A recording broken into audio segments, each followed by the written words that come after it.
Dr. Williamson, good to see you again. Thank you, Peter. Good to see you. Eisenhower released data less than a week ago, which shows the most amount of hospitalization so far during the pandemic. Should we be concerned about what's happening right now? What's the status there? So we are definitely seeing a continued rise in the number of hospitalizations. It's not a huge spike or surge. It's just a progressive increase in the number of cases. And it is basically tracking along what we had predicted from our epidemiologists here at the hospital. Really did predict that the number of cases would progressively rise throughout the summer and really not peak until probably well into August. And if we look at her predictions, we really are tracking pretty much right along. Fortunately, the best case scenario, or near to the best case scenario, and not the worst case scenario. But we don't think that this is going to go away quickly. We do think it's going to persist through the summer, and we'll just see a progressive rise in the number of cases.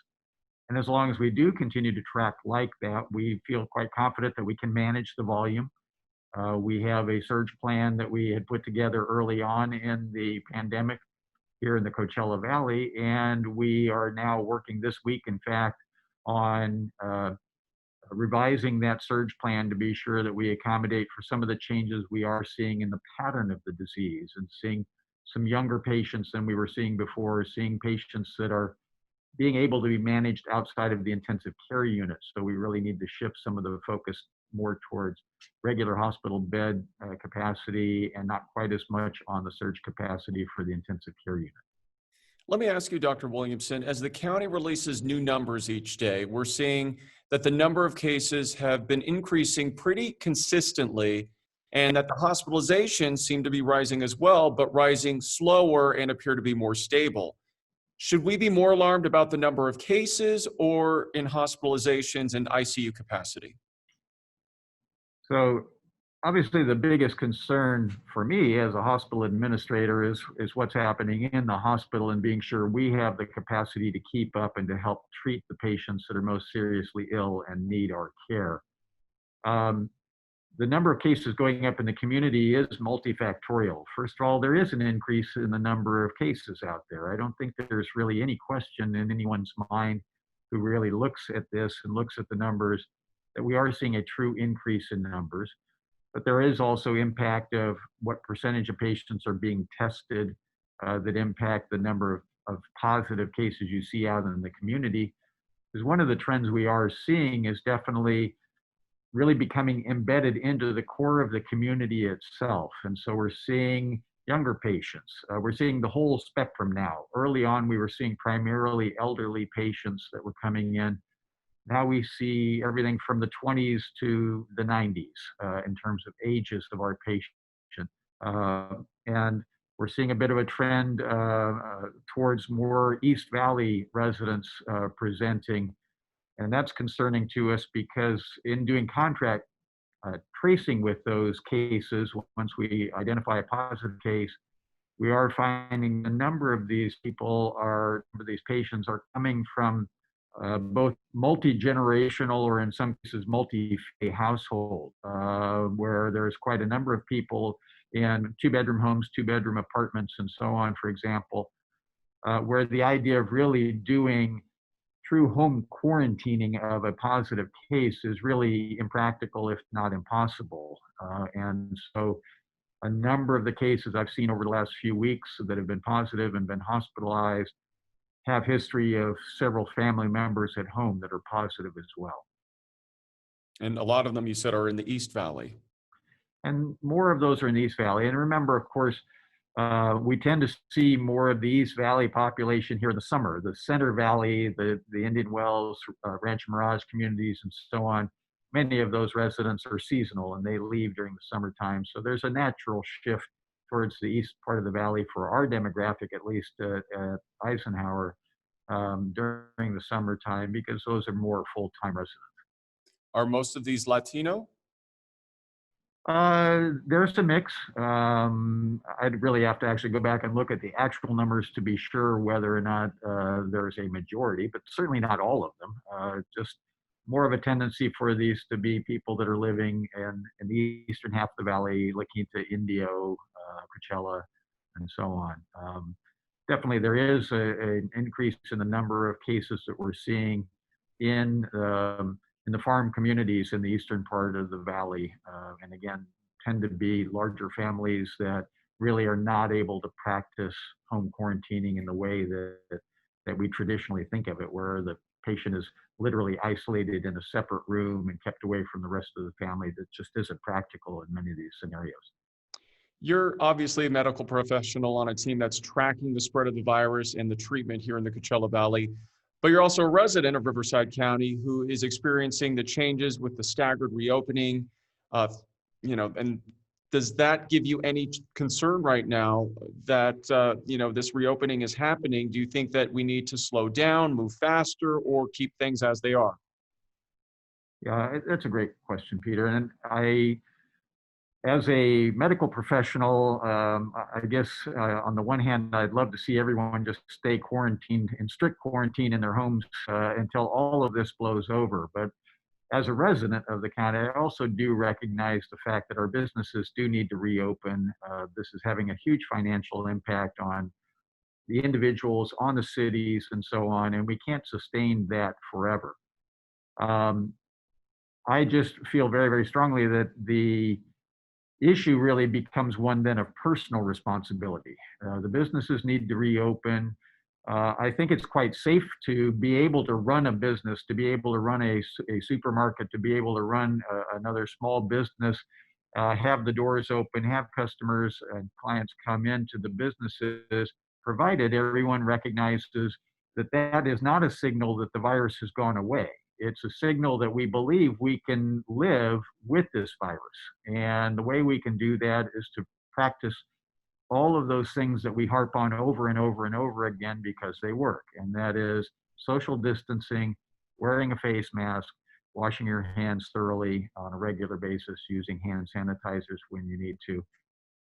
If we practice all of those good habits, then I think we can still have our businesses open for the most part. There may be some that it's more problematic than others, but for the most part, I think we can continue to slowly move forward as long as people continue to behave responsibly. Where we're seeing large spikes elsewhere in the country, not necessarily in the Coachella Valley, is where people have made the assumption that because businesses are reopening that it's time to go back to life as usual. And that is not a fair connection to make or a safe connection to make because it is not a life as usual. The virus is still waiting there for us. And if we let our guard down, we can fall victim to that virus.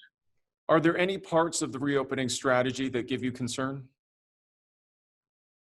Um, Sometimes I think there's some illogical parts to reopening. If we, for example, we allow social gatherings of only 10 people, but protests of up to 100 people. And while I understand that's a response to what's going on in the world and pressure from individuals and groups and so on, as a clinician, that's not terribly logical. A large group is a large group.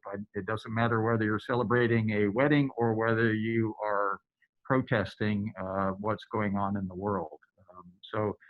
While I support everyone's right to go out there and protest, again, we have to understand that they need to do that safely, knowing that they're doing it in the face of a very dangerous virus. The virus is a very unusual performer. We see patients in their 70s and 80s who are asymptomatic or have very mild symptoms and do very well. And we see patients in their 20s and 30s who do extremely poorly, become extremely sick and often, and in some cases die from the virus. So it is not a benign virus. It can be a killer regardless of who you are, regardless of what kind of condition you are in, regardless of what your age is. I think a lot of people assume, certainly a lot of younger people seem to assume that they're largely immune to this, or that at worst it'll just be a little flu type illness and they'll be fine. But unfortunately, some are finding that's not the case. Do you predict that we'll have to roll back any of the modifications that the county has made for reopening? Well, I think the county would be moved to step in and roll back if the public doesn't accept the fact that they need to behave responsibly. So if we see a large trend of people not social distancing anymore, not wearing face masks, uh, and we're seeing a significant uptick in the number of cases as a result of that, then I believe that the county or the state may have to step back in and take control again. My sense is neither the county or the state would like to do that. They would certainly prefer to just allow the public to make their own decisions and to behave responsibly. But just like any government intervention, whether it's our speeding laws, our traffic laws, et cetera, they're there because some people just decide they don't want to behave responsibly. And then someone else needs to step in. So I think it's really on us. If we continue to behave ourselves, there's every reason to believe we can continue to safely reopen the economy, which is critical to everyone in the community, that we do get these businesses back on their feet and working again, and to our municipalities who are struggling in order to be able to provide funding for fire departments and police departments and so on, schools, you name it. So it is really important that we do it, but we have to understand how you do that within the realm that we're living in with a deadly virus out there. And just like going back to work after there's been some major flood or tornado or something, life is different afterwards, and you just have to accommodate for that. So our current emergency is the virus out there, and we have to learn to behave ourselves and live in that world of the coronavirus until it goes away. The Coachella Valley is one of the top destinations for short-term rentals. Local hotels are also seeing a lot of business now that they've reopened. Should residents be concerned about people coming in from out of town, potentially from virus hotspots? Yeah, it is obviously a concern. There isn't any getting around the fact that if you bring more population into the valley, that gives more targets for the virus. So they may be bringing it with them, or they may get the virus here if they are not practicing all of the preventive measures that we talk about. I think all we can do to defend ourselves against that is to be good stewards of our community. And so if we see a trend of people walking around without masks, without social distancing, I think you need to call people out on that. I support completely the businesses who do stand up and say, if you're not practicing social distancing and not wearing a mask, you can't come into our business. It is important that we make it clear to people who are visiting our valley that that's our standard here. That's how we live. That's how we are going to survive this, and not be afraid to call people out if they're not following those recommendations. Do you believe that there will be a spike later in the fall? Uh, I'm hopeful that we will see the first wave really peter out before we truly get into the fall season. Our predictions suggest that will be the case. I don't believe it will be gone, but I think we will hopefully see the peak occur in the mid part of the summer at some point and then taper back off. But I don't think there's any question whatsoever that we will see another increase in cases in the fall, almost certainly. Primarily because we're going to have a large influx of population again. And so again, as we see more people in the valley, that's just more targets for the virus to be working on. Many of them, again, coming from outside, many of them traveling as travel restrictions are let loose. So it will indeed impact us. But I again believe that we're going to be ready this time. We're going to be in much better condition than we were the first time that this virus hit us. We are very actively working on planning for what happens in the fall to be sure that we do everything we can to have enough personal protective equipment, to have enough testing capacity, and to have a solid plan in place for how we manage volume surges within the hospital.